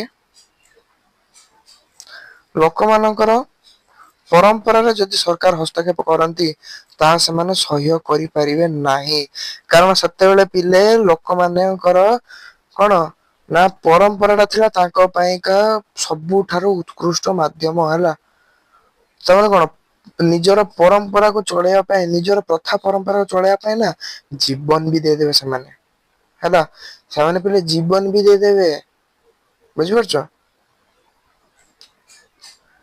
ମୋଟ କଥା ହେଲା ଯେ ଉଭୟ ବୁଦ୍ଧିଜୀବୀ ଗୋଷ୍ଠୀ ଇଂରେଜ ସାମ୍ରାଜ୍ୟର ସ୍ୱାର୍ଥକୁ ଦୃଷ୍ଟିରେ ରଖି ଯୁକ୍ତି ବାଢିଲେ ହେଲା ମାନେ କଂଗ୍ରେସ ବିଜେଡି ଯୋଉ ଝଗଡା ଲାଗିଯାଇଥିଲେ ସେଇଭଳିଆ।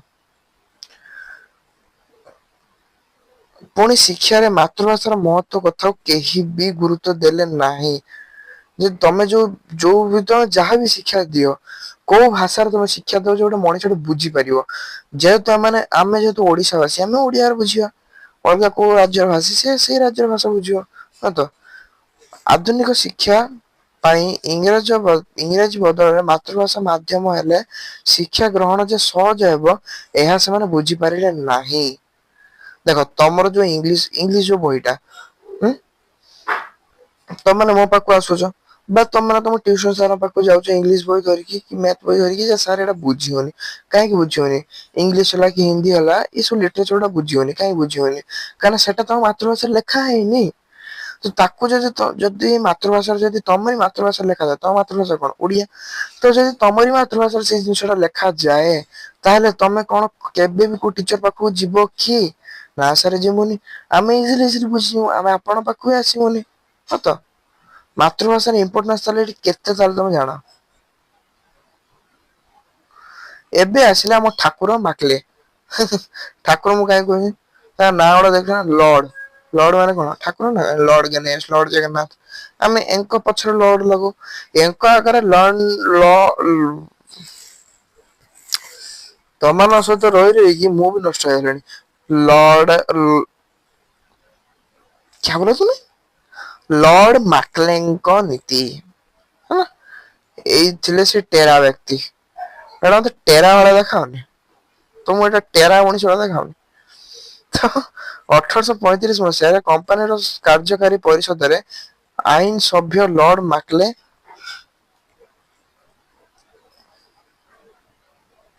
କଣ କଲେ ନା ଇଂରାଜୀ ମାଧ୍ୟମରେ ଭାରତରେ ଆଧୁନିକ ପାଶ୍ଚାତ୍ୟ ଶିକ୍ଷାର ପ୍ରଚଳନ ହେବ ବୋଲି ସରକାରଙ୍କର ନିଷ୍ପତ୍ତି ଶୁଣାଇଲେ ହେଲା ଯେ ଆମମାନେ ପିଲା ଭାରତୀୟ ମାନଙ୍କୁ ଯୋଉ ନୂତନ ଶିକ୍ଷାର ପ୍ରସାର ଆମେ କରାଇବା ସେଇଟା ଆମେ ଇଂଲିଶରେ କରିବା। ହେଲା ତାଙ୍କର ଯୁକ୍ତି ଥିଲା ଯେ କଣ ନା ଭାରତର ପ୍ରାଚୀନ ଶିକ୍ଷା ଯଥେଷ୍ଟ ନୁହେଁ। ସେ ସାଂସ୍କୃତି ଶିଖନ୍ତୁ କିନ୍ତୁ ତାଙ୍କ ପାଇଁ ସେଇଟା ପ୍ରଯୋଜ୍ୟ ନୁହେଁ ଯେ ତାକୁ ଅନ୍ୟ କୋଉ ଜାଗାରେ ତାଙ୍କୁ ଚାକିରି ମିଳିବ ସେ ସାଂସ୍କୃତି ଶିଖି ନାଇଁ। ତାଙ୍କୁ ବି ପଇସା ଦେଖିବା ପଇସା ଲୋଭ ଦେଖିବା ପୁଣି ଦେଶର ଲୋକମାନଙ୍କୁ ସମୂହ ଭାବରେ ଆଧୁନିକ ଶିକ୍ଷା ଦେବାକୁ ସରକାର ଏତେ ମାତ୍ରାରେ ଅର୍ଥ ଖର୍ଚ୍ଚ କରିବା ପାଇଁ ପ୍ରସ୍ତୁତ ନଥିଲେ ଖାଲି ପଇସା ମାଗଣା ମିଳିଲା ଭାଇ ବାହା ଗିଳିଯିବ ହେଲା। ଏମାନଙ୍କୁ ପଇସା ଖର୍ଚ୍ଚ କରିବାଟା ରାଜି ହଉନଥିଲେ କିନ୍ତୁ ଏମାନଙ୍କର ଆହୁରି ଗୋଟେ ଉଦ୍ଦେଶ୍ୟ ଥିଲା ଯେ ଏମାନେ ଭାରତୀୟ ମାନଙ୍କୁ ସେ ବିଜ୍ଞାନ ଶିକ୍ଷା ଦେବେ କିନ୍ତୁ ସେ ବିଜ୍ଞାନ ଶିକ୍ଷା ଦେବା ପାଇଁ ଯୋଉ ପଇସା ଖର୍ଚ୍ଚ ସେଟା ସେମାନେ ରାଜି ହଉନଥିଲେ ହେଲା। ତେଣୁ ଅଳ୍ପ କେତେକଙ୍କୁ ଇଂରାଜୀ ମାଧ୍ୟମରେ ଆଧୁନିକ ପାଶ୍ଚାତ୍ୟ ଶିକ୍ଷା ପ୍ରଦାନ କଲେ ସେମାନଙ୍କ ମାଧ୍ୟମରେ ଶିକ୍ଷା ଓ ଜ୍ଞାନର ଆଲୋକ ଅନ୍ୟମାନଙ୍କ ପାଖରେ ମଧ୍ୟ ପହଞ୍ଚିଯିବ। ହେଲା ଲର୍ଡ ମାକଲେଙ୍କ ପ୍ଲାନିଂ ଯେ ଅଳ୍ପ ପଇସା ଖର୍ଚ୍ଚ କରିବା ସେଇଥିରେ ହିଁ ଜ୍ଞାନ ଟା ସ୍ପ୍ରେଡ ହେଇଯିବ ବୁଝିପାରୁଛ। ତେଣୁ ତେଣୁ କଣ କରାହେଲା ଦେଖ ନା ତେଣୁ ଅଳ୍ପ କେତେକଙ୍କୁ ଇଂରାଜୀ ମାଧ୍ୟମରେ ଆଧୁନିକ ପାଶ୍ଚାତ୍ୟ ଶିକ୍ଷା ପ୍ରଦାନ କଲେ ସେମାନଙ୍କ ମାଧ୍ୟମରେ ଶିକ୍ଷା ଓ ଜ୍ଞାନର ଆଲୋକ ଅନ୍ୟମାନଙ୍କ ପାଖରେ ମଧ୍ୟ ପହଞ୍ଚିବ। ତା ଛଡା କିଛି ଲୋକ ଶିକ୍ଷିତ ହେଲେ କିରାଣୀ ଓ ନିମ୍ନ ଶ୍ରେଣୀର କାମ ଲାଗି ସହଜରେ ଲୋକ ମିଳିଯିବେ ହେଲା କିରଣୀ ମାନେ କଣ ନା କ୍ଲର୍କ ପିଲା କ୍ଲର୍କ କୁହାଯାଏ କିରାଣୀ ବାରମ୍ବାର ସେଇଥିପାଇଁ କହିଛି ପିଲେ ଟ୍ରାନ୍ସଲେସନ ବହି ଗୋଟେ କିଣିକି ଆଣି ଟ୍ରାନ୍ସଲେସନ କର ଜାଣିପାରିବ କିରାଣୀ କଣ ଆଉ ନିମ୍ନ ଶ୍ରେଣୀ ମାନେ ଏଇ ଚା କଫି ଅଫିସରେ ପହଞ୍ଚିଲେ ଏଗୁଡା ସବୁ ଯୋଗାଡ଼ କରିବା ଏଇ ସବୁ ବ୍ୟବସ୍ଥାରେ ଏଗୁଡା ସବୁ ପିଲେ ଛୋଟ ଲୋକ କାମ ହେଲା ଇଂଲଣ୍ଡରେ ଏଗୁଡା ସବୁ ଛୋଟ ଲୋକ କାମ ଏଗୁଡା କିଏ କରନ୍ତିନି ପ୍ରେଷ୍ଟିଜ ଚାଲିଯାଏ କିନ୍ତୁ ଭାରତୀୟ ମାନଙ୍କର ଷ୍ଟାର୍ଟିଂରୁ କିଛି ପ୍ରେଷ୍ଟିଜ ଥିଲାନି ତ ତାଙ୍କୁ ପି ଅକ୍ଷ ପ୍ରେଷ୍ଟିଜର ପି ଅକ୍ଷର ଜଣା ନଥିଲା ତ ତାଙ୍କୁ ହିଁ ଏଇ ସବୁ କାମରେ ରଖିଦେଲେ ସେଟା କହି ଶିଖିଥିଲେ ସିନା ପାଠ ପଢା ଶିଖିଥିଲେ କାହା ସହିତ କେମିତି କଣ ବିହେଭିୟର ରଖନ୍ତି ହେରା ସିନା ଶିଖିଥିଲେ ସେମାନଙ୍କୁ ଏଇ କାମ ଦେଇ ହବ ନହେଲେ ତ ପୁଣି ଏମାନଙ୍କୁ ରଖିଦେଲେ ଇଏ ତ ଆମ କମ୍ପାନୀ ବୁଡେଇ ଦେବେ ବୁଝିପାରୁଛ କି ନାଇଁ ତ ସେଇଥିପାଇଁ ତାଙ୍କୁ ବିଜ୍ଞାନ ଶିକ୍ଷା ଟା ଦିଆ ହଉଥିଲା ଇଂଲଣ୍ଡ ରୁ କିରାଣୀ ଆଣି ଭାରତରେ ଶାସନ ପରିଚାଳନା କରିବା ଖୁବ ବ୍ୟୟବହୁଳ ହେବ ବୋଲି ମାକିଲେ ଭଲ ଭାବରେ ଜାଣିଥିଲେ ମାନେ କଣ ଭାରତରେ ବି ଅଫିସ ମାନ ଅଛି ଇଂରେଜ ମାନଙ୍କର ଅଫିସ ମାନ ଅଛି ଆଉ ସେଠି ବି କ୍ଲର୍କ ଫ୍ଲର୍କ ମାନଙ୍କର ସବୁ ଆବଶ୍ୟକତା ଅଛି ମାନେ ଛୋଟ ଲୋକ ଲୋକଙ୍କର ବି ଆବଶ୍ୟକତା ଅଛି ବର୍ତ୍ତମାନ କଥା ଉଠୁଛି ଯେ ଯଦି ଛୋଟ ଲୋକ ମାନଙ୍କୁ ଇଂଲଣ୍ଡ ରୁ ଯଦି ବୋହିକି ଅଣା ହଉଛି ତାହେଲେ ପରିଶ୍ରମ ଅଧିକ ହବ, ପଇସା ଖର୍ଚ୍ଚ ବେଶୀ ହବ, ଏମାନଙ୍କୁ ସମ୍ଭାଳିବାଟା ବି କଷ୍ଟ ହବ। ତାପରେ ଏମାନଙ୍କୁ ମେନ୍ ଦରମା ଦବାଟା ଆହୁରି ବାଧିବ। କଣ କରିବା ଏଇ ଭାରତୀୟ ମାନେ ଅଛନ୍ତି କାହିଁକି ଏମାନଙ୍କରେ ମୂଳ ମାରିଦବା। ତୁ ଦେଖ ସେମାନେ କଣ କଲେ। ମାତୃଭାଷା ମାଧ୍ୟମରେ ହେଲା ମାତୃଭାଷା ମାଧ୍ୟମରେ ଆଧୁନିକ ଓ ପାଶ୍ଚାତ୍ୟ ଶିକ୍ଷା ପ୍ରଦାନ କଲେ ଓ ଇଂରାଜୀକୁ ଦ୍ୱିତୀୟ ଭାଷା ରୂପେ ଅଧ୍ୟୟନ କଲେ ଭାରତର ଉପନିବେଶବାଦୀ ସ୍ଵାର୍ଥର ହାନି ହେବ ବୋଲି ଇଂରେଜ ସରକାରଙ୍କୁ ବି ଜଣାଥିଲା ହେଲା। ତେଣୁ ମାତୃଭାଷାରେ ଶିକ୍ଷା ପ୍ରତି ଯଥେଷ୍ଟ ଧ୍ୟାନ ଦିଆଗଲା ନାହିଁ। ବୁଝିପାରୁଛ କି? ଧରାଯାଉ ଦେଖ ଧରାଯାଉ ଯୋଉ ପାଠ ଇଂଲଣ୍ଡରେ ପଢା ଅଛି ସେଇ ପାଠ ଏଠି ପଢା ହବ। ମାତୃଭାଷାରେ କହିଲେ କଣ ହବ ନା ଇଜିଲି ସେମାନେ ବୁଝିଯିବେ। ଯାହା ଫଳରେ କି କଣ ସେମାନେ ନିଜେ ନିଜେ ବୁଝିବେ ତ ଆମକୁ ତ ଆମ ପାଖକୁ ଆସିବେନି ତ ଆମକୁ ବି ମାନେ କଣ ପଇସା ମିଳିବନି। ଇଂଲିଶ ର କରିଦବା ଇଂଲିଶ ର କଣ ଏମାନେ ବୁଝିପାରିବେନି ତ ଟିଚର ପାଖକୁ ଆସିବେ ଟିଚର କୁ ପଇସା ଦେବେ ଟିଚର ଆମକୁ ଦବ ଆଉ ଆମେ ଜିନ୍ଦାବାଦ କରିବା ହେଲା। ଆଉ ଯଦି ବି ନ ବୁଝି ପାରୁଛୁ ଯଦି ସେ ଟିଚର ଖାଲି ପଇସା ନବା ବି ଲୋଭରେ ଯଦି ଥାଏ ନା ସେ ଟିଚର ତାକୁ ଏମିତି ଉଲଟା ପୁଲଟା ପାଠ ପଢେଇ ଦବ ସେ ବହିରେ ବି ଲେଖା ହେଇନଥିବ କିନ୍ତୁ ତାକୁ ଉଲଟା ପୁଲଟା ପାଠ ପଢେଇ ଦବ। ବାସ୍ ପିଲା ଜାଣି ଖୁସି ହେଇଯିବ ହଁ ନା କଣ ମୁଁ ପାଠ ଶିଖିଗଲି କିନ୍ତୁ ଉଦ୍ଦେଶ୍ୟ ଅଲଗା ହେଲା।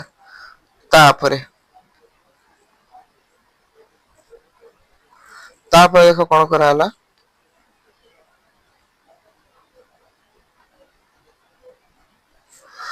ନା ତାପରେ ପିଲେ ମାକଲେଙ୍କ ଦ୍ଵାରା ପ୍ରଣୀତ ଶିକ୍ଷା ନୀତିକୁ ଇଂରେଜ ସରକାର ଶେଷ ପର୍ଯ୍ୟନ୍ତ ପାଳନ କଲେ।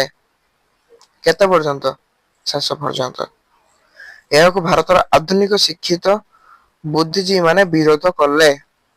ଭାରତରେ ଯୋଉ କିଛିଟା ଆମର ପଣ୍ଡିତ ଥିଲେ ଯୋଉମାନେ ଟିକେ ହାୟର ଷ୍ଟାଣ୍ଡାର୍ଡ ପଢିଥିଲେ ସେମାନେ ଏଇ ଜିନିଷଟା ବିରୋଧ କଲେ। କାହିଁକି ବିରୋଧ କଲେ ଦେଖ ଅନେକ ଇଂରେଜ ବୁଦ୍ଧିଜୀବୀ ମଧ୍ୟ ସରକାରଙ୍କ ଏହି ନୀତିକୁ ସମର୍ଥନ କଲେ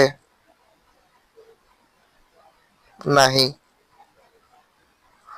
ତ ଆଖିରେ ଏମାନଙ୍କର କଣ ହେଲା ଦେଖିବା ଯେ ସେମାନଙ୍କ ମତରେ ଭାରତର ସବୁ ଲୋକଙ୍କୁ ଶିକ୍ଷିତ କରିବା ଲାଗି ଦାୟିତ୍ୱ ନେବା କଥା ହେଲା।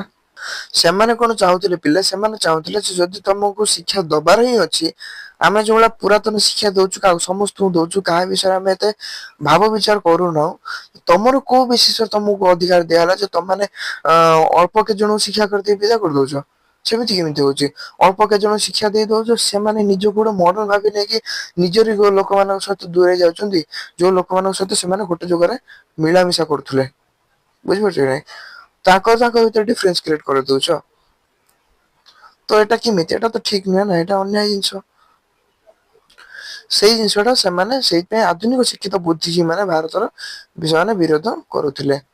ଅନେକ ଇଂରେଜ ବୁଦ୍ଧିଜୀବୀ ମଧ୍ୟ ସରକାରଙ୍କ ଏଇ ନୀତିକୁ ସମର୍ଥନ କଲେ ନାହିଁ। ସମସ୍ତେ ପିଲା ଖରାପ ନୁହନ୍ତି କିଛିଟା ଅଛନ୍ତି ଚଣ୍ଡାଳ ଭଲ କାମ କରନ୍ତି। ତ ସେଇଥିପାଇଁ ସେମାନେ କଣ କଲେ ନା ସେମାନେ ବି କହିଲେ ଯେ ନାଇଁ ଏଇ ଜିନିଷ ଟା ବି ବହୁତ ଭଲ ନୁହେଁ ଯଦି ତମକୁ ଶିକ୍ଷା ଦବାର ହିଁ ଅଛି ଏତେ ତ ସମସ୍ତଙ୍କୁ ଦିଅ ନା ଯଦି ଶିକ୍ଷା ଦବାର ନାହିଁ ତ କାହାରିକି ଦିଅନି। ଅଳ୍ପ କେତେ ଟଙ୍କା ଶିକ୍ଷା ଦେଇକି ତାଙ୍କୁ କାଇଁ ବଦନାମ କରୁଛ ସମସ୍ତଙ୍କ ଲୋକଙ୍କ ପାଖରୁ। ଯିଏ ଆଧୁନିକ ଶିକ୍ଷା ପିଲା ପାଇକି ଆସୁଥିଲା ଆଗରୁ କଣ ହଉଥିଲା ଯିଏ ଆଧୁନିକ ଶିକ୍ଷା ପିଲା ପାଇକି ଆସୁଥିଲା ସେ କଣ ହଉଥିଲା ତାରି ସମାଜ ଭିତରେ ସେ ନିନ୍ଦିତ ହଉଥିଲା ଯେ ଏ ଶଳା ସେଇ ଇଂରେଜ ବାଲା ଆମକୁ ଶାସନ କରୁଛନ୍ତି ସେଇ ଇଂରେଜ ବାଲା ଆମକୁ ପରାଧୀନ କରି ରଖିଛନ୍ତି ତମ ପୁଅ ଯାଇକି ସେଇ ଇଂରେଜୀ ବାଲାଙ୍କ ପାଖରେ ପଢୁଛି ଛେ ଶଳା ଲାଜ ନାଇଁ ଇଜ୍ଜତ ତ ସବୁ ମାଟିର ମିଶିଲା ସବୁ ଛିଟିକି ଗଲା ଛେ।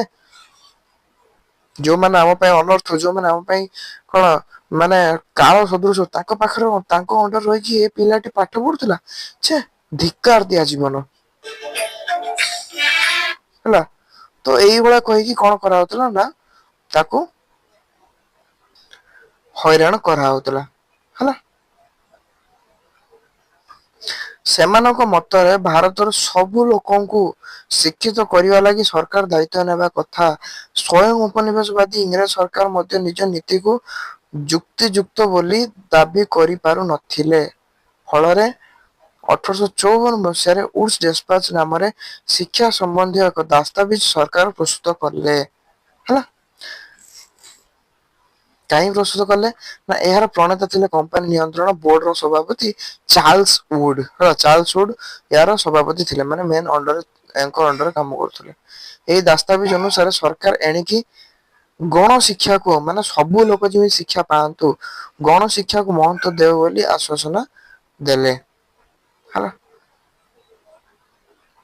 କେବଳ ଉପର ସ୍ତରରେ ଅଳ୍ପ କିଛି ଲୋକଙ୍କୁ ଶିକ୍ଷା ଦେଇ ସେମାନେ ସାମାଜିକ ଶିକ୍ଷାର ଭାର ନେବେ ବୋଲି କହି ସରକାର ନିଜ ଦାୟିତ୍ୱରୁ ମୁକ୍ତ ହୋଇଗଲେ।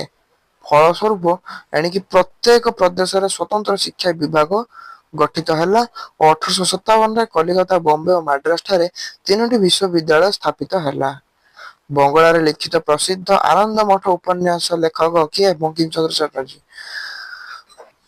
ଥିଲେ। କଣ ନା ପ୍ରଥମ ଭାରତୀୟ ଯିଏ 1868ରେ ବିଶ୍ଵବିଦ୍ୟାଳୟ ଉପାଧି ଲାଭ କରିଥିଲେ। ଏଇଗୁଡା ସବୁ ପିଲେ ଇଂରେଜ ମାନଙ୍କର ପ୍ଲାନ ହେଲା ଭାରତରେ ଏଗୁଡା କିଛି ନଥିଲା ଆଗରୁ ହେଲା ପାରମ୍ପରିକ ଶିକ୍ଷା ପଦ୍ଧତି ଅନୁସାରେ ଏଗୁଡା କିଛି ନଥିଲା। ଆଧୁନିକ ଶିକ୍ଷା ପଦ୍ଧତି ଧୀରେ ଧୀରେ ଏଣ୍ଟର କରାହଉଛି। ଦେଖ କେମିତି ଦେଶରେ ଅନେକ ପ୍ରାଥମିକ ବିଦ୍ୟାଳୟ ମଧ୍ୟ ଏହା ପରେ ସ୍ଥାପିତ ହୋଇଥିଲା ଯୋଉଥିରେ କି ଇଂରେଜ ମାନେ ଯାହା ଚାହୁଁଥିଲେ ଇଂରେଜ ମାନଙ୍କର ଶିକ୍ଷାଟି ଦିଆଯାଏ ଏଇ ଜାଗାରେ। ଓଡିଶାରେ 1868 ମସିହାରେ ପ୍ରଥମେ କଟକରେ ଏକ କଲେଜ ଆରମ୍ଭ ହୋଇଥିଲା। ସେଠାରେ କଲେଜ ଶିକ୍ଷାର ପ୍ରଥମ 2 ବର୍ଷ ମାତ୍ର ପଢିବା ଲାଗି ବ୍ୟବସ୍ଥା ଥିଲା। ସେଠି ଯୋଉ ପଢିବ ସେଟା କେବଳ 2 ବର୍ଷ ତମେ ପଢିପାରିବ ହେଲା। ସେଠାରୁ ଉତ୍ତୀର୍ଣ୍ଣ ହେଲେ ଛାତ୍ର ମାନେ BA degree bachelor of arts BA degree ପାଇବା ଲାଗି କଲିକତା ପ୍ରେସିଡେନ୍ସି କଲେଜରେ ନାମ ଲେଖାଉଥିଲେ ହେଲା। ଖଣ୍ଡେ ଏଠି ଖଣ୍ଡେ ହେଠି ବୁଝିପାରୁଛ କି? ପରବର୍ତ୍ତୀ ସମୟରେ କଟକର ଏହି କଲେଜକୁ ସୁନାମ ଧନ୍ୟ ଇଂରେଜ ପ୍ରଶାସକ ଟି ଇ ରେଭେନ୍ସାଙ୍କ ନାମରେ ନାମିତ କରାଯାଏ ଏହାକୁ ରେଭେନ୍ସା କଲେଜ କୁହାଗଲା। ରେଭେନ୍ସା କଲେଜର ଇତିହାସ ତାହେଲେ ଜାଣିପାରିଲ। ଗୋଟେ ଯୁଗରେ ଏଠି ବିଏ ଡିଗ୍ରୀ ଦିଆହଉଥିଲା କେବଳ 2 ବର୍ଷ ପଢିବାକୁ ପଡୁଥିଲା। ଏବେ ତ ଏଟା ରେଭେନ୍ସା କଲେଜ ନା ୟୁନିଭରସିଟି ହେଲାଣି ହେଲା। ରେଭେନ୍ସା କଲେଜର ଇତିହାସ ତାହେଲେ ଜାଣିଲ। ଏବେ ଆସୁଛି ବୋଲି ଉଡସ ଡେସପାଚ ହେଲା ଇଏ ଗୋଟେ ନୂଆ ଚଣ୍ଡାଳ ଆଇଲେ ଇଏ ନୂଆ ଚଣ୍ଡାଳ କଣ କାମ କଲେ ଦେଖ। ଉଡସ ଡେସପାଚ କଣ କଲେ ଏହା କମ୍ପାନୀ ନିୟନ୍ତ୍ରଣ ବୋର୍ଡର ସଭାପତି କିଏ ଚାର୍ଲସ ଉଡଙ୍କ ଅଧ୍ୟକ୍ଷତାରେ ପ୍ରସ୍ତୁତ ଶିକ୍ଷା ସମ୍ବନ୍ଧୀୟ ଏକ ତଦନ୍ତ ରିପୋର୍ଟ ବୁଝିପାରୁଛ କି ଉଡସ ଡେସପାଚ ଟା କଣ ଥିଲା ଏହା କମ୍ପାନୀ ନିୟନ୍ତ୍ରଣ ବୋର୍ଡର ସଭାପତି ଚାର୍ଲସ ଉଡଙ୍କ ଅଧ୍ୟକ୍ଷତାରେ ପ୍ରସ୍ତୁତ ଶିକ୍ଷା ସମ୍ବନ୍ଧୀୟ ଏକ ତଦନ୍ତ ରିପୋର୍ଟ ବୁଝିପାରୁଛ କି ମତେ ନ୍ୟୁଜ ରିପୋର୍ଟର ଭଳିଆ ଫିଲିଙ୍ଗ ଆସୁଛି। ବ୍ରିଟିଶ ପାର୍ଲିଆମେଣ୍ଟର ନିର୍ଦ୍ଦେଶରେ ଏହି ତଦନ୍ତ 1853 ମସିହାରେ ଆରମ୍ଭ ହୋଇଥିଲା। ଏବଂ 1854 ମସିହାରେ ଏଇ ରିପୋର୍ଟ ଦାଖଲ ହେଲା ଗୋଟେ ବର୍ଷ ଲାଗିଥିଲା ପୁରା। 1857 ସିପାହୀ ବିଦ୍ରୋହ ହେଇଗଲା ତାରେ 3 ବର୍ଷ ପରେ।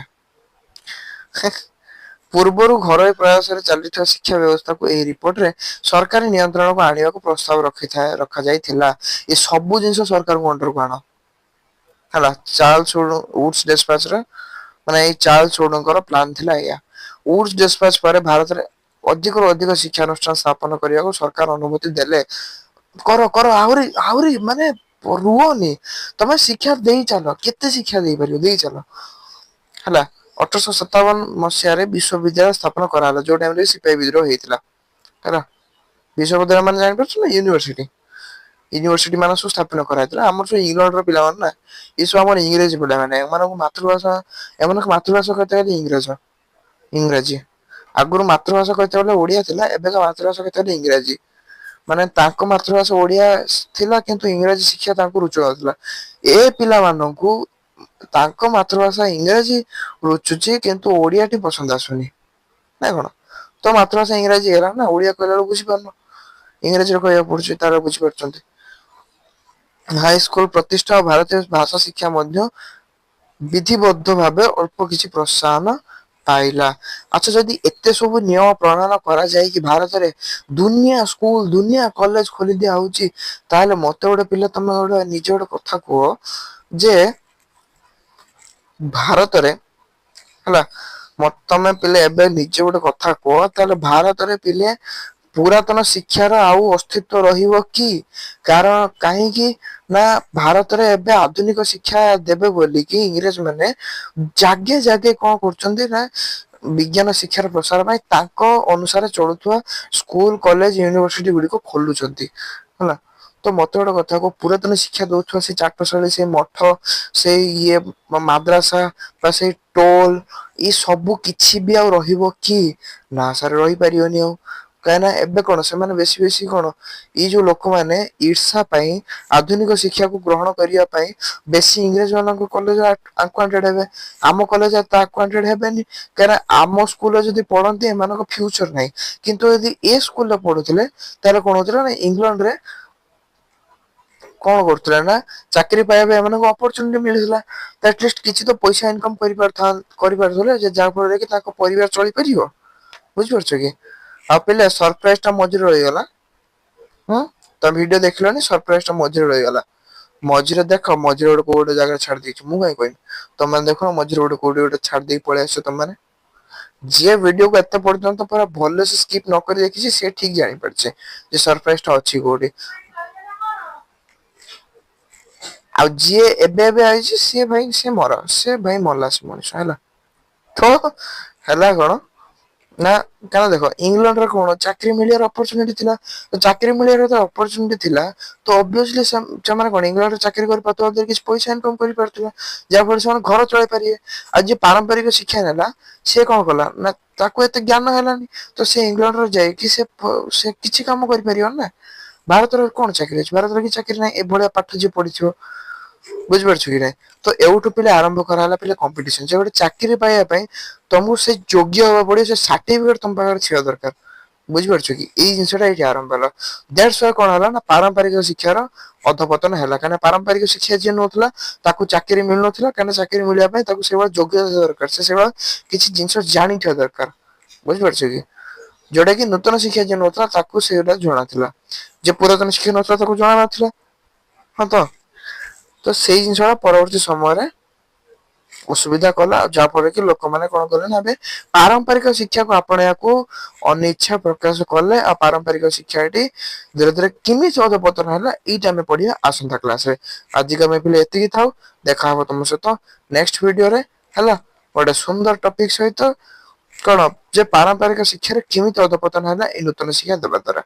ବୁଝିପାରୁଛ ସେତେ ପର୍ଯ୍ୟନ୍ତ ନିଜର ବର୍ଷାର ଧ୍ୟାନ ରଖିବ ହେଲା। ଆମେ ଦେଖା କରିବା ତମ ସହିତ ନେକ୍ସଟ ଭିଡିଓରେ ଠିକ ଅଛି। Bye bye.